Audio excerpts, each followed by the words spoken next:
anytime I pray, I say a scripture and say, God, my mom will not die. I said, God, my mom will not die. God, I will not look at photos and say this was my mom. And I told God, by next week my mom will be out of that hospital. That time the doctors were not so sure. It was not that good hospital, like good. The ones we have taken her like to Kenyatta and whatever. It was just this nearby one. So they just told us that she had blood loss, and she had been staying in the hospital for like 3 days. Me and Danny, death was not in my mind at all. Okay, most of the time I wasn't even thinking about her, because I was like, oh my God, it's so too good. How can she die over a small headache? So I was like, death was not even in my mind that time. So death was no there. Me and Danny were busy there. Let me do my best goofing around.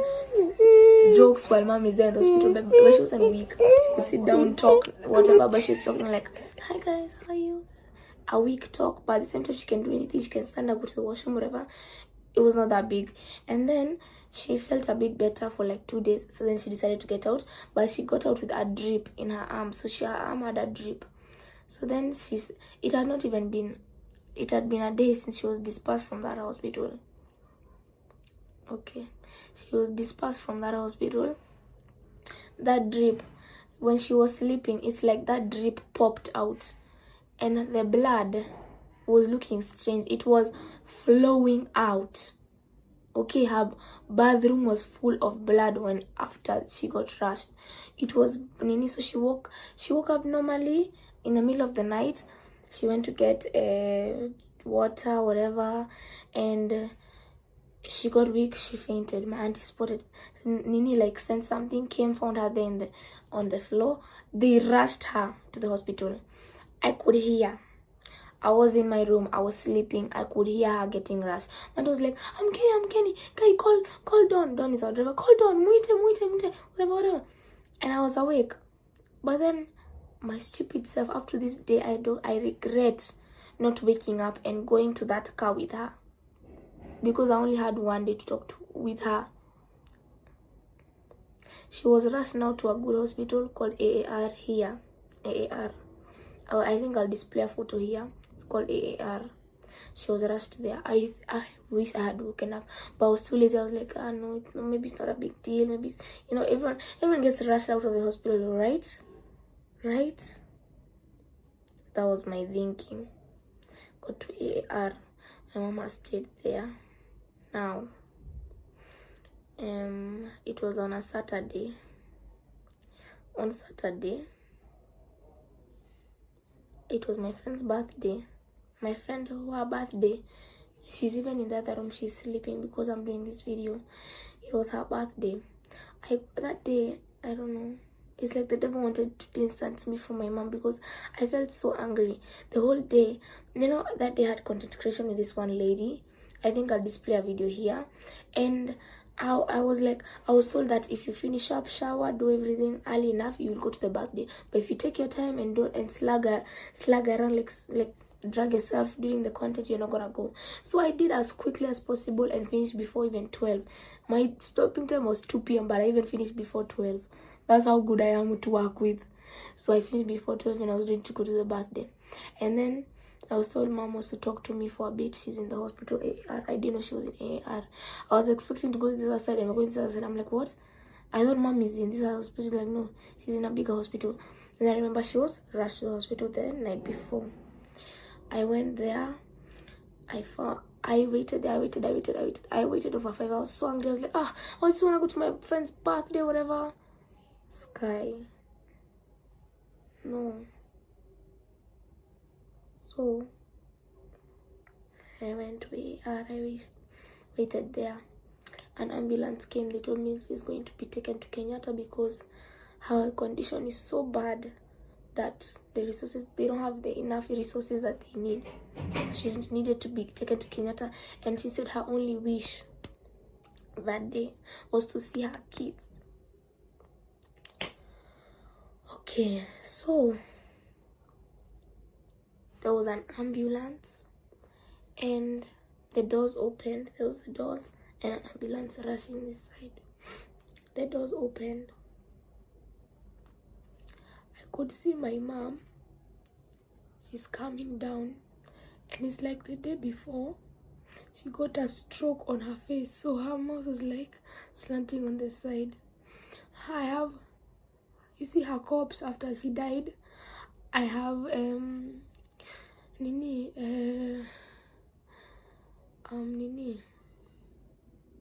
I've seen her corpse, and it's still with her mouth is on the side because she had a stroke. It's like it was on a Saturday. It's like the day before they told her condition was her real condition. She had leukemia, and they told her what it was, and it's like the shock got to her that she got a stroke. Okay, now after she was looking, and it's like she had been asleep. They gave her something to sleep because she was in mad pain. She was in so much pain. Imagine your blood is not doing normally. She was in so much pain, and I feel so bad. She had to spend a whole day alone in a hospital. Imagine you're on a hospital bed, your kids are thinking you're okay. So now she had to, I feel so sad because I wasn't there for her. I wish I was there the whole day, but I'm still a student. I have to go to school and everything. I didn't know her condition was that bad because everything happened so fast. So then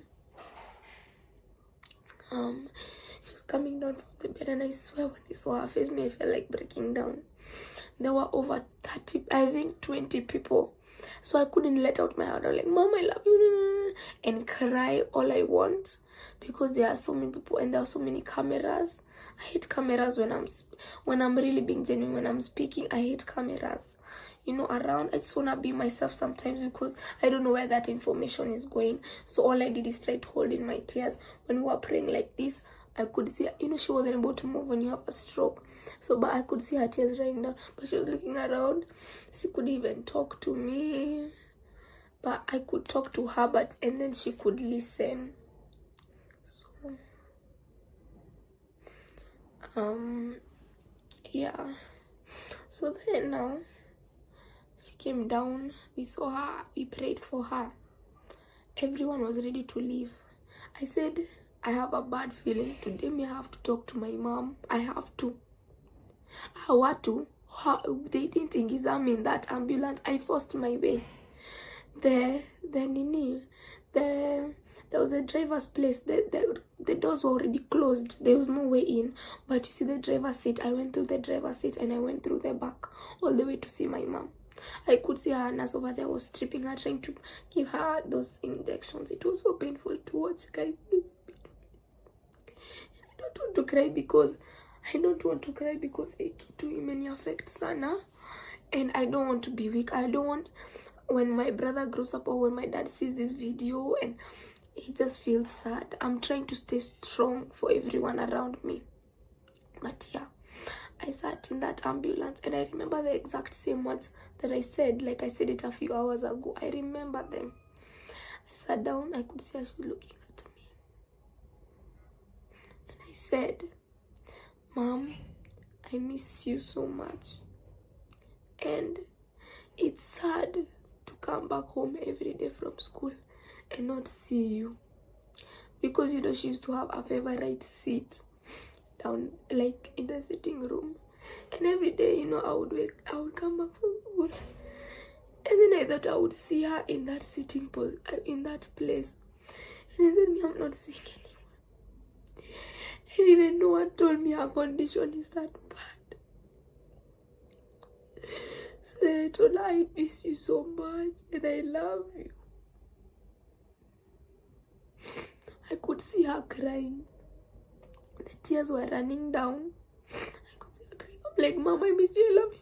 And I'm saying, Mom, I miss you, I love you. I'm trying to scream while this poor pushing me out of the ambulance because I want to talk to my mom. But I wasn't allowed because the stress might affect her. But I had a bad feeling that this would be the last time I see her. After I saw her condition, I was broken. I was shattered. Everyone was crying. While I was talking to my mom, she could still hear my brother in the background crying loudly because he's not a soft crier. So let me wipe my tears. So that day after I saw her condition, I was like, I have to pray for her. The next day it was on. The day I met her was a Saturday. The next day was a Sunday. On Sunday, I didn't go to church, but it is because so many things were going on. And after they saw my condition, they were like, there's no way this girl can go to church. People will be wondering why she's so sad, why she's so what. So that day, Nili decided I fasted that day. Sikukula the whole day. I didn't eat. After seeing your mom in that condition, can you feel like eating? Me, I didn't feel like eating. Eating was the last thing on my mind. So I felt like, let me take this opportunity. People would ask me, by the way, it's like the devil came with temptation. My auntie would usually come with pizza and what. Me, I didn't feel like eating. I felt sick because my mom is in the hospital and I can't be with her. That day I prayed. I had Bible verses screenshotted.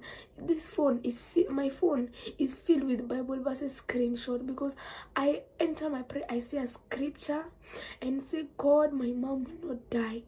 I said, God, my mom will not die. God, I will not look at photos and say this was my mom. And I told God, by next week my mom will be out of that